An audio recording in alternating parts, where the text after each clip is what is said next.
Сәлем, менің каналыма қош келдіңіздер. Бүгін мен сіздерге өзбек ұлтының тағамын ұсынатын боламын. Видеоның соңына дейін қарап, менің каналыма тіркеліп, жанындағы қоңырау белгісін басып қойыңыз. Видеода керекті заттарды төменге описаниеға жазып қалдырамын. Ең алдымен жұмыртқа, одан кейін тұз бен суды араластырып, жақсылап орташа жұмсақтықта қамыр илейтін боламыз.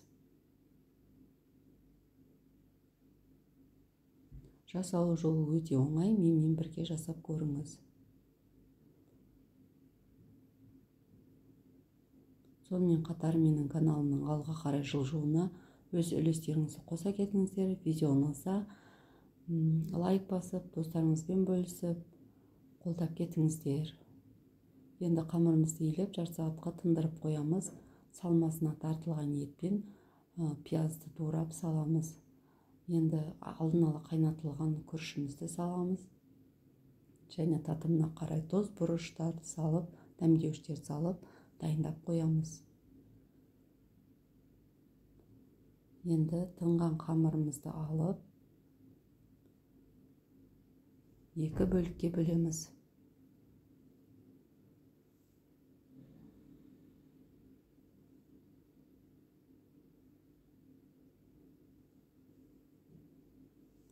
Екі бөлікке бөлінген қамырымызды алып, жаятын боламыз.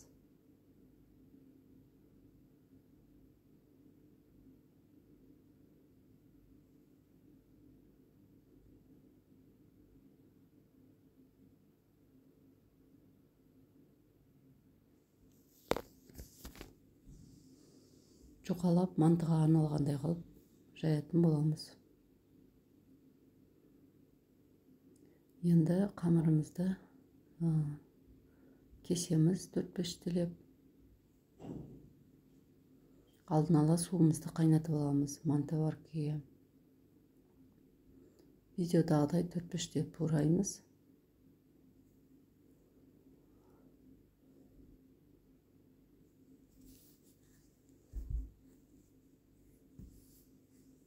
Салмамызды салып, видеодағыдай екі шетін бүріп, видеодағыдай жасаймыз. Жасалу жолы өте оңай. Енді бетіне май жағып 45 минутқа пісіретін боламыз. Біздің өзбек тағамымыз дайын болды. Баршаңызға ас болсын. Видео ұнаса комментарийге жазып кетіңіз, лайк басыңыз. Сау болыңыздар.